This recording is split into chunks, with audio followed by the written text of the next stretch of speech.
Good afternoon, everyone. Thank you for joining our presentation today. My name is Steve Bauk. I'm president of Solution Synergy, and I'll be your host. Joining me on the call is Gabe Diaz. He's our senior solutions architect with Xona, and we're going to be discussing today how you can secure your enterprise access for critical healthcare infrastructure that includes IT, OT, ICS, SCADA, Citrix, and other third-party scenarios. Just a little bit about Solution Synergy. We're dedicated to seeking out and evaluating emerging cybersecurity solutions. You're going to learn about Xona today, but we also offer other solutions as well as consulting. We've just added the Black Talon Security Eagle Eye cyber attack risk management platform. And we're also partners with Armis for IoT devices, AppUX for certificate lifecycle management.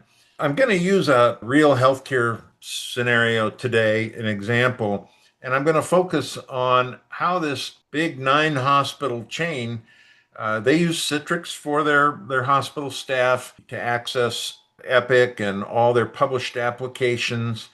And then they've got an environment with about 200 contracted radiologists, and they use Cisco AnyConnect VPN for that. This is a real world example. They have done this because Citrix is much more expensive than a Cisco AnyConnect VPN license. Now, FYI, just as a side note, I worked for both Citrix and Cisco, so I understand both sides. But you run into a situation where they realize with all these breaches that are occurring via external sources that they need to get a third party vendor privileged access management solution. And that's good because that will offer better security than a VPN. VPNs are obviously the one of the weakest links in a network architecture, but you'll get better security with an encrypted tunnel, and they're still sending RDP data packets through that tunnel.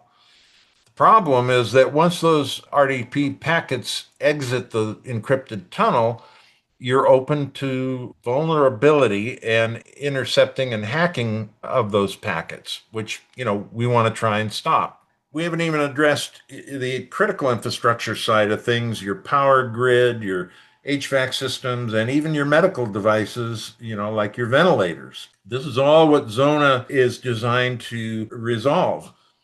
And when Gabe and I talk to other organizations, we find that everybody's talking about how much more increasingly complex and connected the environment is becoming. They all want visibility and control: who, what, where, when, and how users are accessing their critical systems. And it doesn't really matter which industry you're talking about. I mean, Xona is the dominant player in the energy and utilities environment, but all these industries have the same challenges. Devices may be a little different, but they're talking about the same problems.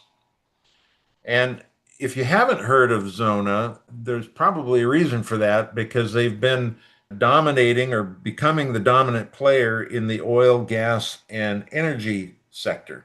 Mitsubishi Corporation is a customer, Train, and even Carnival.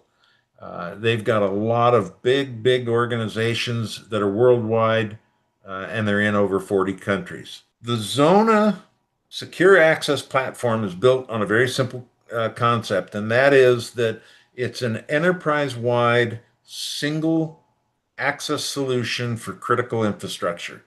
And we look at that as not only your typical IT environment where you want third party vendor protection, you have vendors who are doing OEM maintenance, remote employees, but also all that critical infrastructure that normally doesn't get talked about. So your OT, your ICS, your legacy systems, your servers, IoT devices. The big thing is that with the Xona solution, we're going to provide secure user access enterprise wide, a single solution instead of having multiple solutions. And we're not going to allow any endpoints, any insecure endpoints to touch your critical systems. So with that, I'm going to let Gabe take over and tell you how we can do those things. Thanks, Steve. So again, my name is Gabe Diaz. I am the Senior Solutions Engineer for Xona Systems. Been with Xona for going on 3 years here. Just a little bit of background for myself. I started doing consultative IT work, administration and incident response here in the Bay Area with a company called KIS. It's been around for many years, supporting Northern California as well as California region from an IT and OT standpoint. And incident response was really my bread and butter. That's where I used to really get into the weeds when a client had been hacked, and I would be in the forefront of these particular incidents. I'd be the boots on the ground doing the triage. Essentially, it'd be one person trying to find a needle in a haystack is the way that I felt, which for me was the most exciting part of my journey, really finding malware or some type of Trojan agent or rootkit. Was really fun for me to try to find inside of an organization that's been hindered by an outbreak. And of course, being in these events and these incidents, my clients were kind of hamstrung. They were at dyer's eve, and I was excited to be there, but I did respect that they needed help, and that's what I was there for. So I would essentially not only advise on the best practices of how to respond to an incident, but also get them back up into a running state. So recovery was also part of my job title there, which was really great. So I got a lot of experience helping clients out. But I also noticed that there was a pretty big gap of how third-party vendors access environments.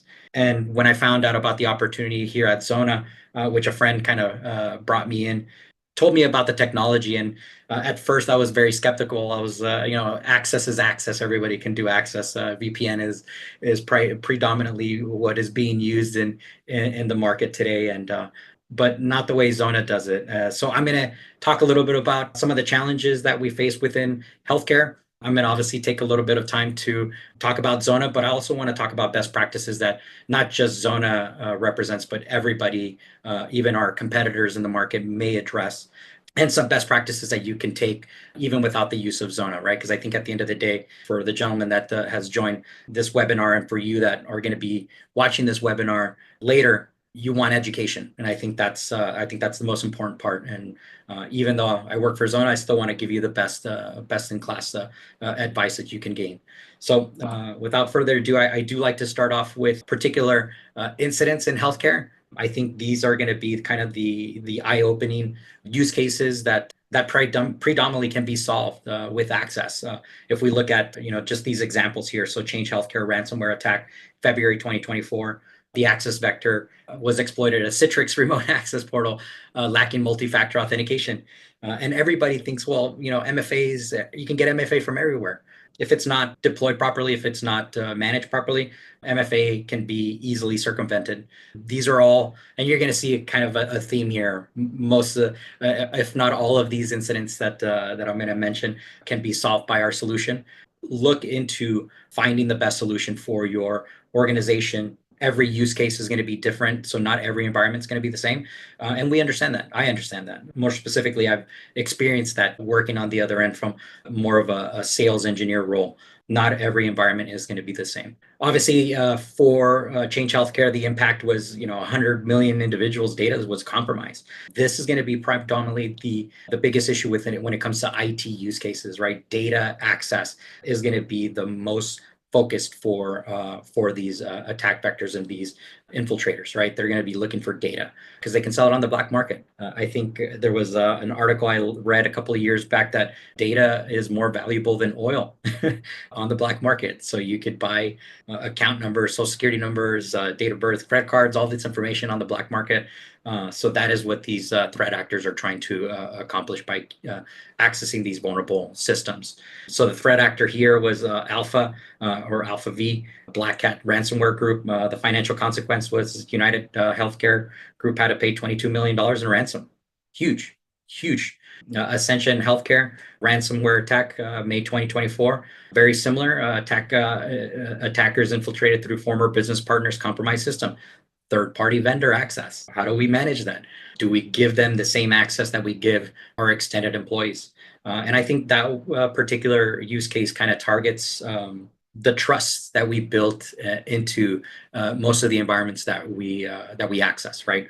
And again, I don't want to really spend a lot of time here, but these are great incidents that I'm sure anybody in the healthcare industry already knows about. Medi-secure data breach, attackers encrypted a database server. It's an RDP session. At the end of the day, those are primarily the protocols that we support and we protect, and we give you visibility on monitoring.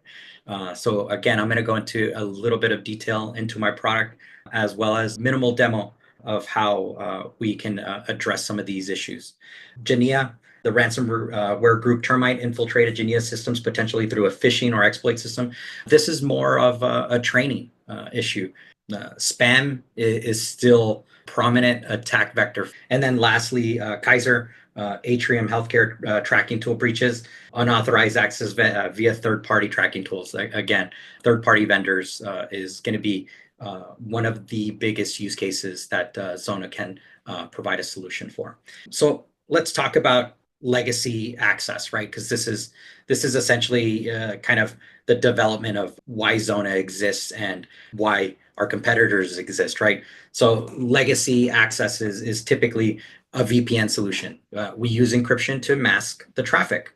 Ultimately, you're just creating, using an agent to encrypt traffic between a remote endpoint, as we see here, accessing critical infrastructure.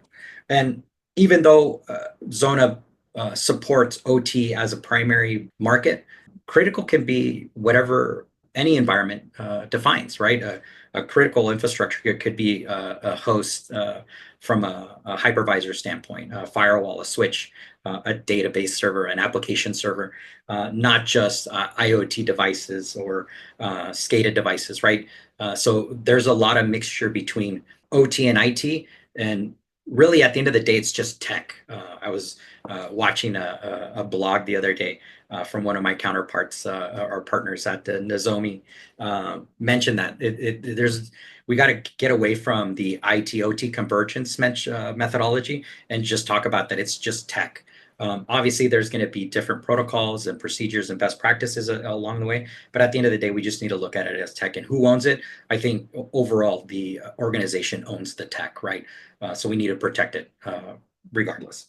Once we moved away, we started saying, hey, VPN is just not secure enough. Now we're coming into the VPN or RPAM kind of methodology. VPN is identity-based. You essentially encapsulate that protocol. And then we're going to go into RPAM, which now we're adding roles, time and location and system-based kind of permissions along the way, as well as a VPN solution. And then now zero trust. So now we're going into the application layer, providing device profiles. So only certain devices can access certain pieces of equipment. And then we're going to get behavioral-based analysis based on the traffic that's being submitted. But at the end of the day, all of these technologies are based on encryption. And that is what we want to get away from. So what we recommend from Xona is a break in that connection. So we are essentially terminating those vulnerable protocols, the RDPs, the VNCs, the SSHs, the web protocols, which is 80 and 443 traffic. We are breaking those connections at the boundary of our gateway. And what we are presenting to users is just encrypted PNG pixels. And that is a difference, a huge difference of how a lot of our competitors address this market. A PNG pixel is a static image. There's no data bus protocol. So if an adversary on the remote end is infiltrated, third parties, right? There's the zero trust approach, right? We do not trust any asset that is entering the critical environment. That is how we separate those protocols. We treat every asset the same from the outside as well from the inside. We don't require any agents, no cloud dependencies, no downtime. And all we require is just 443 inbound traffic to our appliance. And I'll go through some diagram here in a few minutes that'll kind of give us a bigger picture of how we can deploy our solution inside any environment. And that's the beauty of the flexibility of our product. But again, The one thing that I do want to harp here is that any remote endpoint, if it's been breached at any point, Xona will stop that user from being able to insert or maliciously or adversely insert, or even a third-party user inherently insert a malicious file or code into your environment without some workflow where you, as the approver, as the owner of these pieces of equipment inside the critical infrastructure, has a say-so of when that user can move a file or some type of code into that environment. And that is what we provide, right? Obviously, we do either provide 100% or a reduction of the attack surface here. We isolate those critical protocols at the boundary, as I mentioned, and that's really we're going to be talking about three key components that we work on. We don't require any agents, downtime, cloud dependencies.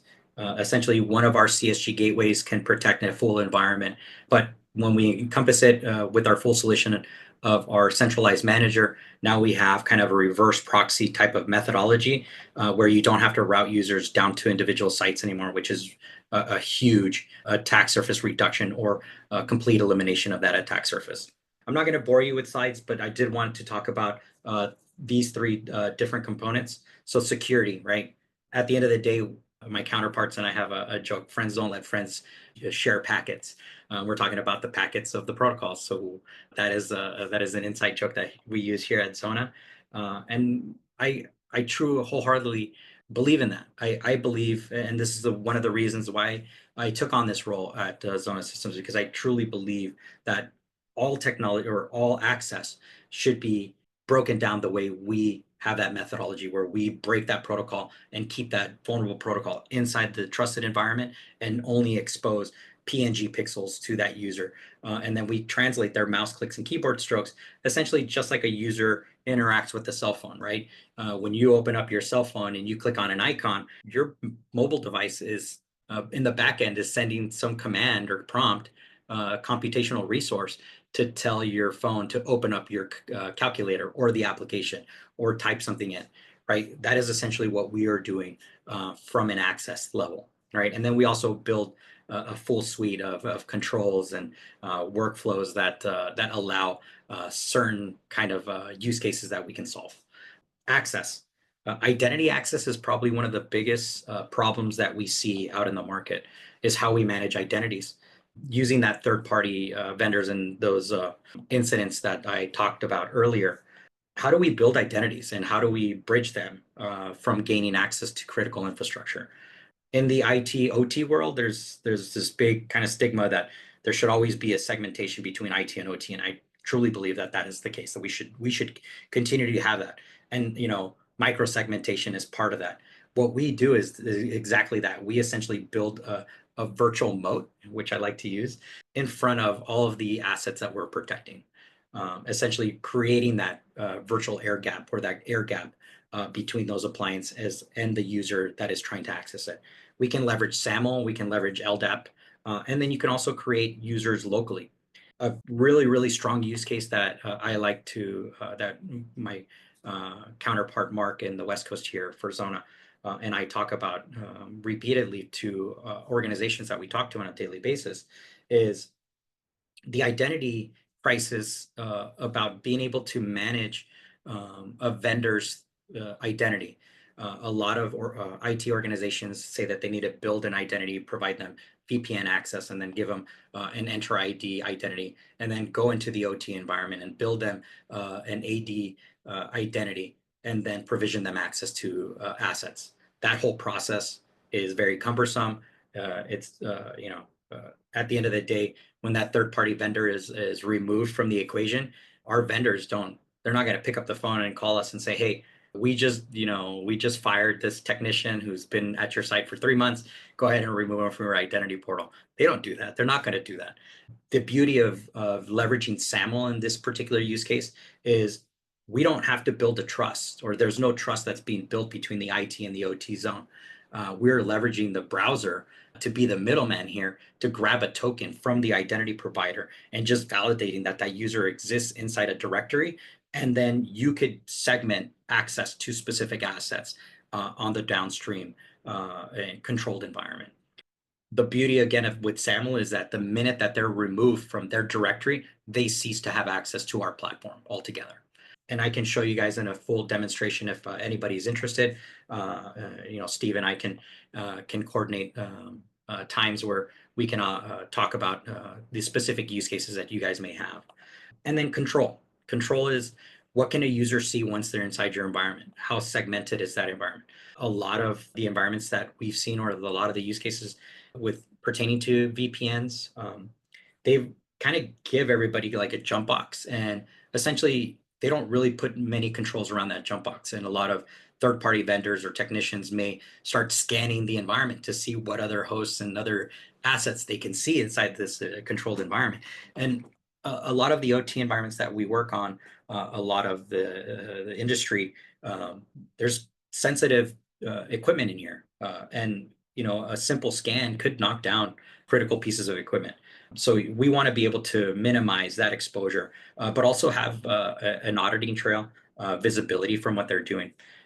A lot of our clients we've spoken with, and this is, I think, from the conferences that I've been to at S4, RSA, they kind of have a similar theme where visibility is primarily one of the biggest, I think, low-hanging fruit for organizations to tackle that checks off a lot of the boxes inside environments. But what I've seen, and not to harp on, we have a lot of partners like Nozomi, Dragos, Clarity, Armis, that they're visibility tools, and they're great tools, but they might take a little bit of time for them to be configured and deployed in some of these environments.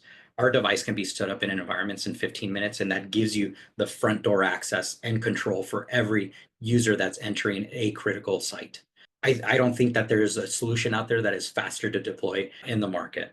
Xona can solve all of these problems. Let me dive into some architecture here.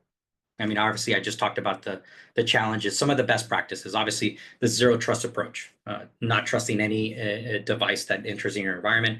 I did talk about that principle of least privileges. So when a user enters your environment, what privileges do they have? Do they just have access to that one piece of equipment, or just the application? In the healthcare industry, from speaking with Steve, a lot of the healthcare industry just opens up a web portal to some type of Vantage healthcare provider, right? It's all web-based, right?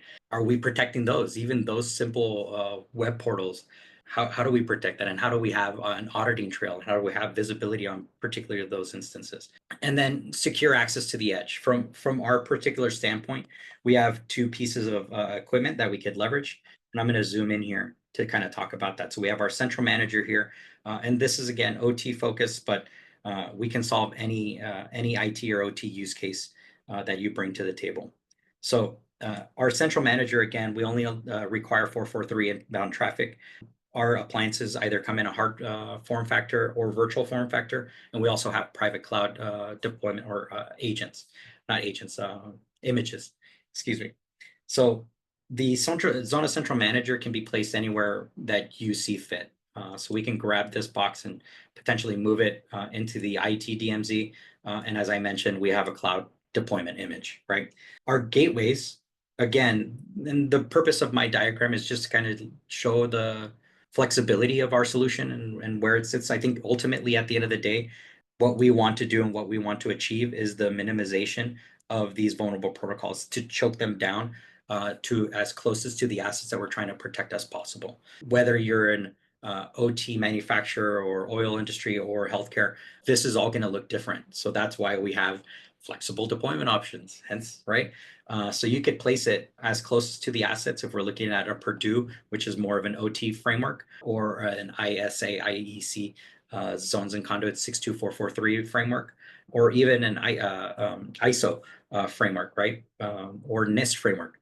The point is here that you could place our gateways wherever you see fit. And that's why I've placed them at 3 different locations or 3 different sites and at 3 different layers or levels in the zones. There's no right or wrong way here. The point is, again, to minimize the exposure of the RDPs, VNC, SSH, and web protocols, and keep them as choked down to the site as possible, never exposing them. I even have clients that want to potentially place our central manager in the cloud and then protect multiple sites with a CSG. Now, I would always kind of shy away from potentially doing this, but this is a valid use case. There's going to be times and use cases and scenarios that this is going to be the perfect placement of our boxes.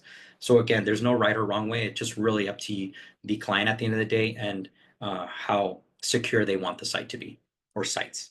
Some of the solutions that we have, obviously, that are available in the market, you have identity access management solutions, privilege access management solutions. Again, I think ultimately at the end of the day, breaking that protocol and providing a clean kind of session for that user to interact with is the best approach when we're talking about access. So let me go into a particular demo, approximately 20 minutes here. So I'm going to just show you guys, I have a lab environment that I'm going to log into as the local admin, just to kind of give you guys that real world healthcare scenario. So I'm going to log in, leveraging my account. I can enforce two-factor authentication there if I wanted to for any particular user. This is a full admin, so this might look different for a different scenario, but we could leverage TOTP devices, which is your Windows authenticators, your Google authenticators. It's obviously time-based. So as long as the time sync on our appliance and the user's mobile device is accurate, or there's no time drift after 3 minutes, we're going to have a successful challenge from an MFA standpoint. We can also leverage FIDO2 compliant WebAuthn tokens, and those can look very different. So we have Talus ID Prime cards. We have different versions of them. Some of them are biometric. We have Hirsch biometric tokens in different formula or formats. So USB-C, USB A, and then we also have eTalus E tokens, or Talus E tokens, excuse me, that are also biometric or just touch-based. So all of these tokens will work on our appliance as long as we have a valid certificate on our box. And the certificate does not have to be internet facing. I have a bunch of clients that are saying, well, if your box, it defeats the purpose if it has to be on the internet. We don't require any internet facing dependencies. So if you have a domain controller inside your environment or a certificate of authority inside your environment, we could leverage those equipment, those existing infrastructure to provide that certificate and a layer of security. So as you can see here, this is my web dashboard, my admin dashboard, and it lists all of the connections that I can quickly connect to. And this is one of the healthcare kind of web connections that I've enabled. So I'm going to dive into just the connection itself before connecting to it, just so you guys can see. I'm going to be working in multiple tabs here. This is the fluidity of our solution, the ease of use. The product, the platform itself was designed for an OT technician to be able to get their hands on and configure, deploy, administrate, and teach users how to use our platform. So it doesn't require you to have a CISSP or a CCNA kind of certificate. Very, very simple, simplistic design, but very robust as far as the controls that we empower the users with. So I can create connections by just quickly adding connections. RDP, SSH, VNC, and web are the primary protocols that we work with. If I wanted to leverage any other protocol, we do have Relay, which acts more as an on-demand firewall. And Relay connections can be, your SCADA, Modbus controllers. These are typically used for one-off use cases. I like to say break glass scenarios, where you have a technician that has a proprietary app on their laptop and still needs to access a piece of equipment on the inside. This does create a bridge, though. So we would recommend to place some type of engineer workstation inside the environment where we could leverage the RDP protocol or the VNC protocol or the web protocol to just gain access to that particular piece of equipment and nothing else, and then break that protocol inside the environment, as well as give you a lot of controls. So, and I'll dive in deeper a little bit in that. To create connections, very straightforward. Give it a name. You can type in IP address or host name as long as we have DNS configured. And then you can vault passwords in here. I know there's going to be a question if we could do password rotation. That is going to be coming in the future. Currently, we can work with our existing partners like CyberArk or other RPAM solutions with our full REST API to work with our clients to integrate existing tools inside the environment. And we've already built some of these use cases out. So if you're interested in learning a little bit more about some of the integrations that we've done, please reach out. we'd be more than happy to just have a conversation. We can leverage shared credentials here. This is a very common use case that we see out in the market. I know a lot of our clients and potential clients are trying to shy away from leveraging shared credentials. We provide a particularly great point of view because we can leverage the shared credentials, but we could still associate the shared credential to a named user's actions. Because we provide a full monitoring a session in real time. So I'll show you in my full other demo site where I can show you kind of a side-by-side admin view and a temporary user or third-party vendor kind of look of how we can monitor a session real time. And then also we do provide full video recordings for every session that happens on our appliances, which goes back to the accountability. At the end of the day, we want to hold our third-party vendors and our employees accountable for actions that they do inside our environment. Even change management is a particularly good use case for videos, or even training purposes. A lot of the OT environments that we specify have a lot of tribal knowledge that some of these technicians and engineers have been working for 10 plus years, and they might know how to configure or troubleshoot a piece of equipment. What better than having a full video recording of that user's interaction to be able to teach junior technicians how to troubleshoot. So again, creating connections, very straightforward. For RDP sessions, we can leverage remote desktop services inside environments to push users directly to applications or directories inside the environment, which is a very, very powerful control. So one of the other connections that I wanted to highlight here is the web connection. Again, going back to the healthcare industry, a lot of healthcare environments are predominantly managed by portals. They could be hybrid cloud instances, or it could be in on-prem solutions. We can secure it, whether it's an 80 portal or a 443 portal. We will still break that protocol and provide a clean image to that user or clean session to that user with the controls that we provide behind Xona. So here is that particular one of the healthcare components that I've created. So this is for therapy.net health. So this is essentially, once this user connects to this particular connection, all they're going to get is that login to that URL. And they're going to be able to work with it. We can also specify additional domains, and then we have some other controls. These by default are turned off. I'm going to just highlight these on the connection itself. So if I come back to my connections list, and then now I open up that connection, which is going to be healthcare here, and then healthcare 2, which is just another web portal. Again, they're going to I open them up in different tabs here just to kind of give you guys an idea that a user can log in and have multiple tabs open to multiple sessions so they can get their get in, get to work, and get their job done. So this is NetHealth. Obviously, I don't have a login here, but this is a web portal that I grabbed from the internet. Did a quick search of who are the top 8 healthcare provider portals in the market, and this was number 1, and I believe this was number 2. And apologies that this one did not work. But again, this is just a web portal. If we put in a different URL, this is kind of just to show you guys, if a user tries to navigate to a different system here, they're going to get a block page because we don't allow a user to kind of just pivot from one system to another system. If we've specified specific areas that the user can navigate to, we can place them here in the allowed domain section, and then this user can tab out and pivot to another application or web portal.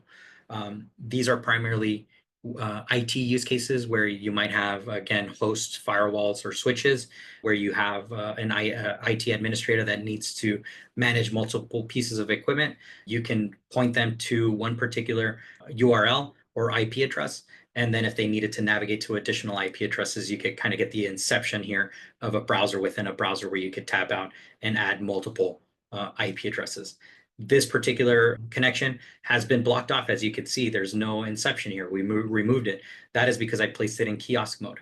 And if I needed this user to be able to download any artifacts from this particular site, you have your menu option here where you could go full screen mode. You can send items to the clipboard. So if you did need a user to copy and paste some commands or some text into this environment, they could still do so.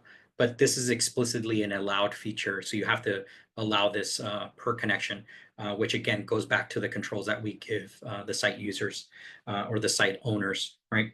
And then again, sync clipboard. So we have the ability to move files into these environments, not just by, the default let's just drag and drop a file into the environment, because that's a huge security concern.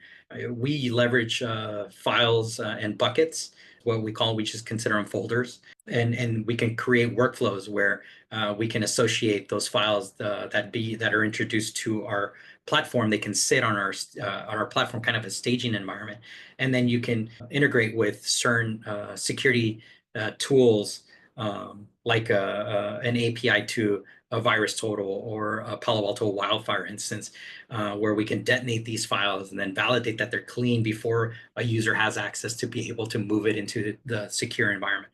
Or vice versa. What if we want to wait for a user to be able to move a file out of the environment, right?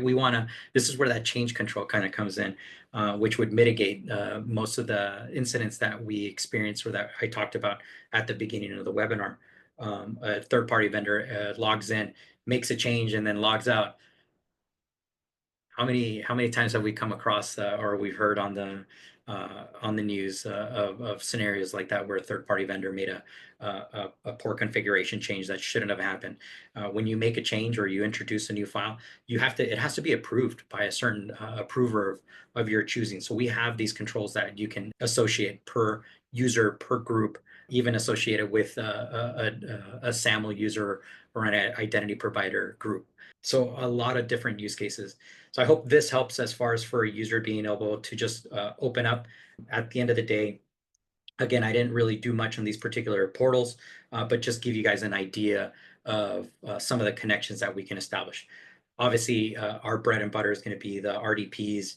If you guys have database servers or just workstations that users need to connect to that have a bunch of tools for them to access, we will provide access to those particular pieces of equipment.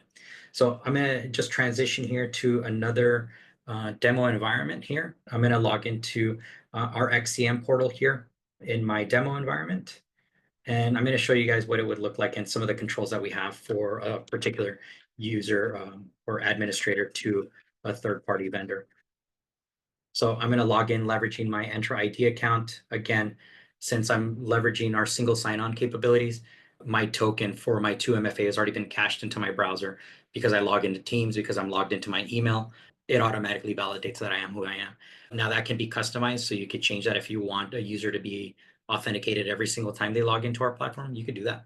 And then I have a test user over here, test user 1, that I've granted access to a particular piece of equipment. Again, we can enforce two-factor authentication. For this particular user, I can leverage either my TOTP device or a security FIDO hard token, which I'm going to use my hard token here. I just have to touch that hard token, and then validates that I am who I am, or I'm in front of that piece of equipment. Now I can see the connections that I've been allocated. As you can see from a administrative point of view, I have multiple pieces of equipment, just like I showed you guys earlier. I have lots of devices on here. I have only segmented access. I only give visibility to this particular user to 3 pieces of equipment.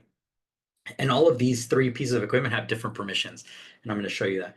So this particular OT engineering workstation, he has control, but he has to request access to this particular piece of device.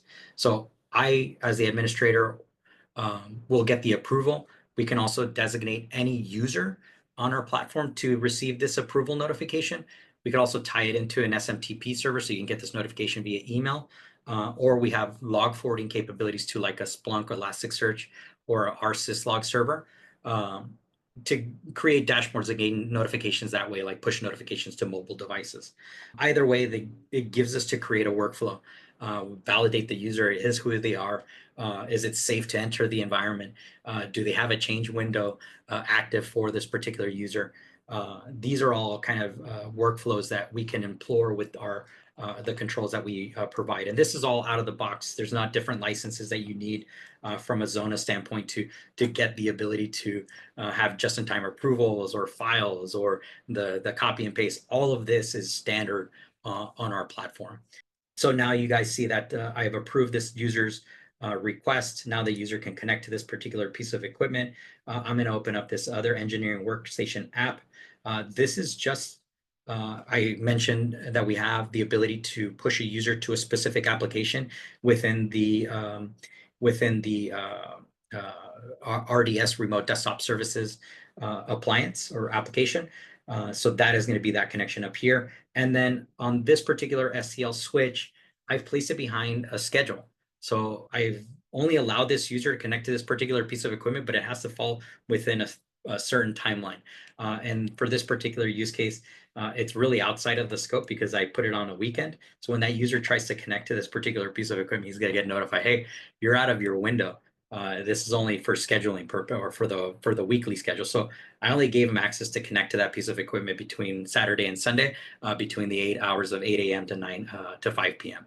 And you can schedule this ahead of time. So if you know a vendor is going to be entering your environment or a user is going to be entering your environment, is only going to be working on a piece of equipment for a month, you can have it scheduled for that month, and then it'll automatically tear down after that time frame is elapsed. This user has access to this engineer workstation. I, as the administrator, can see exactly what this user is doing in real time. So if I come into my active sessions here, I can see that test user 1 is connected to 2 pieces of equipment. I can go into the action wheel here and monitor sessions in real time, right? This is a great use case here. It really shows you what this user is doing. We can even disable this notification from ever popping up for this particular user. So you could do kind of the big brother where you're just monitoring and not notifying. Valid use case. At the end of the day, if I see anything nefarious here, I can disconnect from this particular session, go back into my active tab here, and then terminate this user session and just say, sorry, I need the box or something like that, something generic.